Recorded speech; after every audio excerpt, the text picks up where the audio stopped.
去年11月，一艘叫做银河领袖号的货轮在经过红海的时候，发生了一件船员们可能从没想过的状况：一架直升机从天而降，粗暴的降落在货轮的甲板上面，接着好几位全副武装的蒙面歹徒冲出直升机，迅速的朝驾驶舱前进。毫无防备的船员们呢，只能够投降，让歹徒挟持了这艘货轮。而这个宛如电影般的剧情，这几个月在红海地区不断上演。今天就让我们一起来聊聊红海危机吧。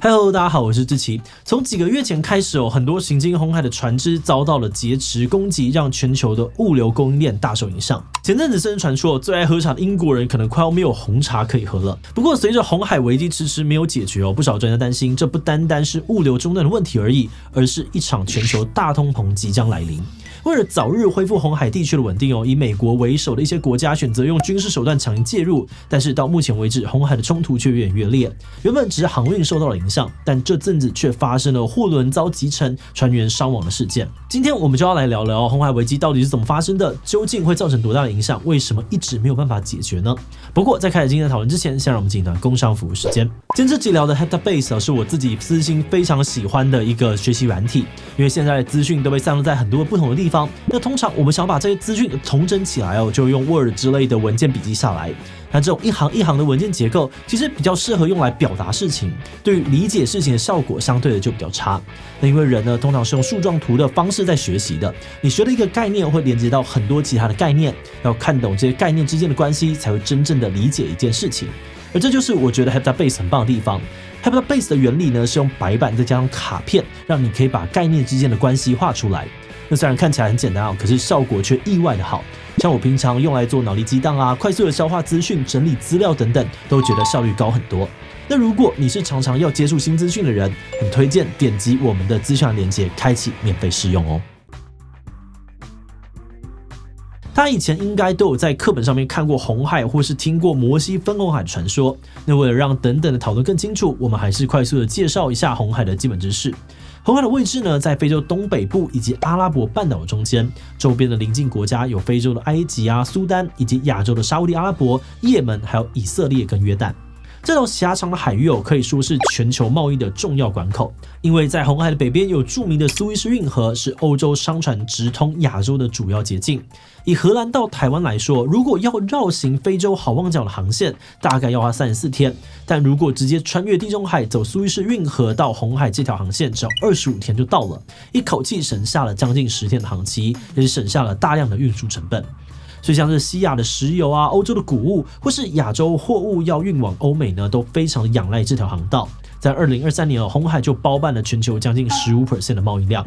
但去年底红海危机的爆发，却让这条路线受到了严重的阻碍，全球的贸易发生了大乱。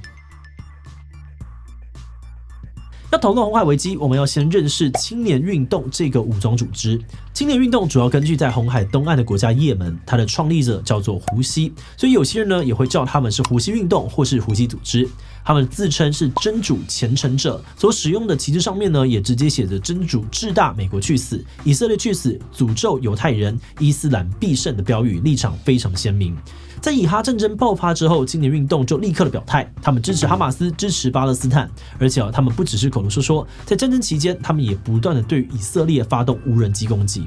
而在去年的11月，他们把目标转向了红海，挟持了一艘叫做银河领袖号的货轮，还公开了挟持过程的影片。虽然后来证实这艘船呢是英国企业持有，日本公司营运，船上没有以色列人，但青年运动认为这艘船背后的重要投资人是以色列富豪。他们还宣称，任何属于以色列或是跟以色列往来船只都会变成我们的合理目标。也对外强调，除非以色列主动停火，不然他们就会持续的攻击经过红海的船只。而在那之后，青年运动又挟持攻击了至少5艘以上船只，让各大船运公司人心惶惶，越来越多公司决定停驶这条危险的航道，也让红海危机正式爆发。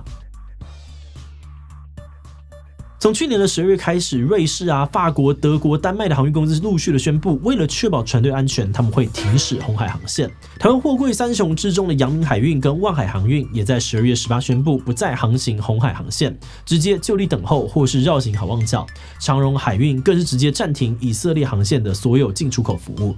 跟着红海危机爆发之前相比航经此地的这个船只数量雪崩式下滑，已经减少了将近40% 左右。而当越来越多的船只停驶或是选择绕道，代表着海运的运输成本会大幅的提高。像是上海运输到欧洲的这个海运费呢，就在短短的3个月内直接翻了3倍。而且在海运变贵之后，不少贸易商改用飞机啊、火车载货，但是在供不应求的情况之下，连带的导致了空运、陆运的运费提升，间接抬升了物价。另外，前面有提到，这条航线呢也是全球重要的石油运输航线。红海危机爆发之后，全球的油价也应声上涨。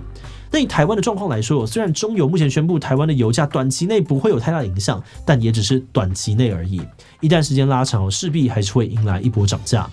总而言之，很多的专家都担心红海危机再不解决，会严重伤害全世界的经济发展。而为了让红海恢复宁静，以美国为主的阵营决定出手了。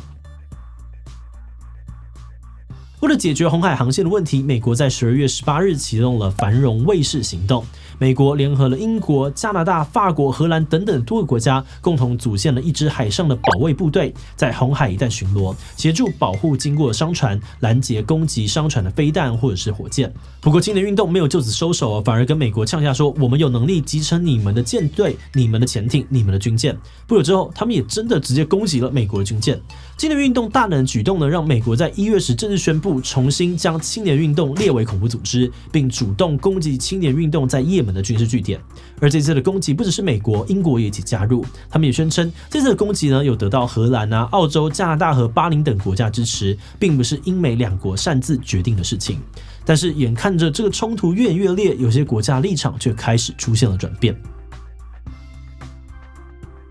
在美国与英国转守为攻之后呢，各国的立场可以说是非常分歧。原本也有参与繁荣卫士行动的法国很快就表态这次的行动我不跟。法国总统马克龙就表示红海危机的重点不在于军事，而是在于外交。为了避免事态升级法国不会参加美国领导的军事打击。而另外，中国、俄国则表示，这些的军事行动呢，并没有受到联合国安理会的支持跟授权，谴责美国跟英国是在加剧红海地区的冲突。而至于红海周边的阿拉伯国家，对于青年运动的态度则是有点模糊，没有明确的表态。专家推测，因为呢，大部分的阿拉伯国家在以哈战争当中都跟青年运动一样，站在支持巴勒斯坦阵营，所以当青年运动在红海制造纷乱的时候，他们也不好直接谴责，顶多只能够透过外交施压。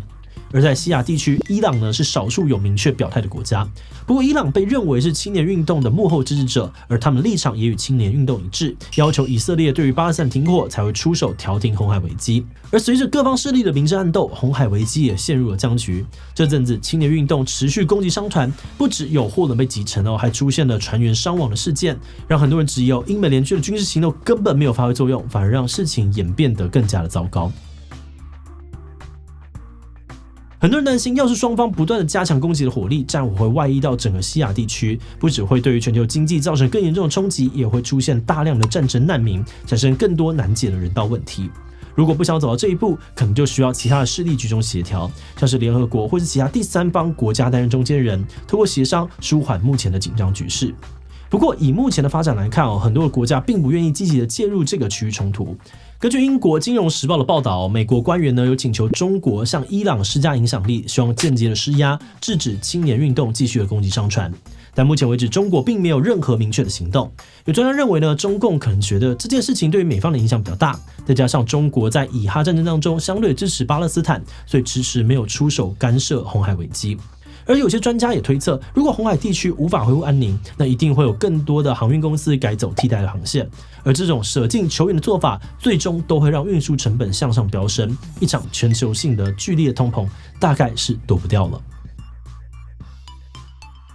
我们发现红海危机到目前为止呢，除了有在关注航运股的人以外，大部分台湾人似乎都没有太多的感觉。那研究之后觉得这个事件其实蛮值得大家关注的。很多专家预测这场危机还会持续一段时间，物价、油价都有可能全面上涨。等到大家有感的时候，红海地区的危机可能就已经变得更加严重了。那么回到事件本身老实说，现在真的已经陷入一个很难解的僵局，很多国家都受不了了，希望危机赶快落幕。但到底该怎么样处理才是最让人头痛的？如果说走外交谈判的路线，有可能呢会需要跟青年运动妥协，答应他们的诉求。那么假设各国反过来要求以色列停火，或许可以短暂的解决这一次的危机。不过这样的做法呢，也是在告诉青年运动，拿红海来威胁全球是有用的。对于长远的未来来说，可能会埋下一颗更大的未爆弹。但如果说走军事镇压路线，以消灭青年运动为目标，可能也没有比较好。依照历史经验这样子的武装组织呢，很难被真正的根除，战线可能会拉到1-2年以上。甚至如果有其他反美势力加入，可能会提供青年运动更多的军火，让红海危机变成代理人战争。那么觉得在这样子进退两难的情况之下，除非以色列主动停火，或是有第三方势力跳出来协调，否则短期之内这场危机看起来没有结束的迹象。